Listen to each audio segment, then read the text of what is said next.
So I had jumper's knee so bad that I could barely jump or even do a body weight squat without feeling pain in my knee. And now I can jump and squat over 200 pounds with almost no pain in my knee, which isn't quite where I want to be yet, but I'm headed in the right direction. And I just wanted to share with you guys my experience and tell you some of the tips that helped me through the process. What's up, you guys? Coach Seth here, and this channel is all about helping you become a better athlete.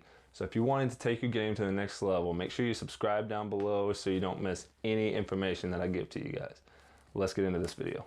Okay, so the first thing I want to touch on is the cause of jumper's knee or patellar tendonitis is usually due to weak muscles in the legs or muscle imbalance. For the most part, it's usually just the knee not being able to handle the amount of force that has been given. And our muscles act as shock absorbers. So if they are weak, that is going to eventually take a toll on your knee and create problems. So the main focus when it comes to jumper's knee is going to be gaining strength in the legs. And that can be pretty challenging because you're trying to gain strength, but you do not want to cause pain while you're trying to gain strength. So it's about strength gain, but avoiding pain at the same time. And there are a number of things that you can do that's gonna help with that. Just the main thing is you just have to be very patient with this. And you kind of just have to trust the process and go very slow at a very moderate pace. Now, before you try the tips that I'm about to give you, make sure that you've got a diagnosis from your doctor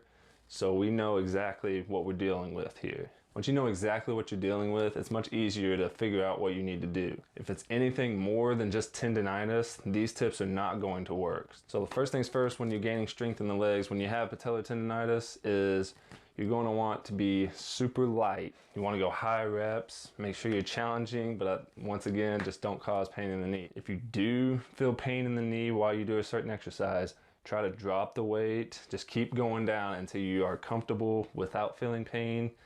And if that is just not possible and you're still feeling pain in the knee, no matter what you do, you're probably gonna have to rest a little bit more. And then I would say try to come back in a couple more days to try that again. Certain exercises that you do might cause pain in the knee, but other ones might not. So just be aware of that as well. Remember, this is a process and you're gonna have to follow this process or you're gonna risk even more setbacks, and that's what we do not want. Whenever you're doing a squat, something that helped me out a lot is I was keeping my knees kind of lined up with my feet, which that works for some people, but if you're still feeling pain while doing that, try bringing your toes out just a little bit.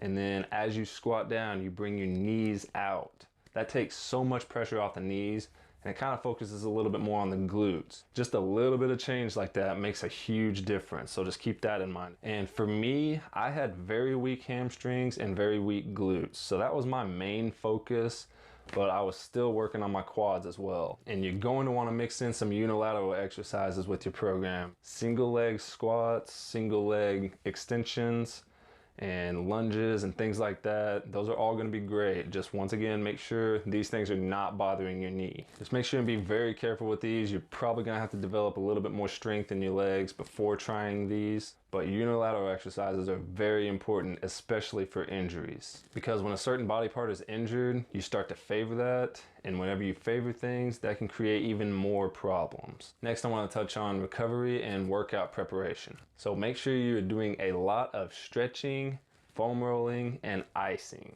And in between workouts, you're gonna wanna give plenty of rest before the next one. And you're gonna wanna spend some time stretching and foam rolling before every workout, at least 10 to 15 minutes to make sure everything is nice and ready to take on a load. And you're gonna wanna do these things probably at least once a day. And I know these things are gonna seem a bit tedious and unnecessary at times, but trust me, these things work, so don't neglect them. Always make sure to do everything you can to rehab this particular injury. Also, don't forget about nutrition. Make sure you're getting in enough protein that's going to help recover these type of injuries. Other than those things, guys, just make sure you stay with it, stay consistent, and just try to get better each and every day. So I know this is a very loaded topic because of all the different scenarios, but I hope this was helpful, guys. If you have any questions, please post them in the comments below and I will get back to you. And if you are wanting to become a better athlete, make sure you subscribe so I can help you get to that next level. Thank you so much for watching, guys, and I will see you next time.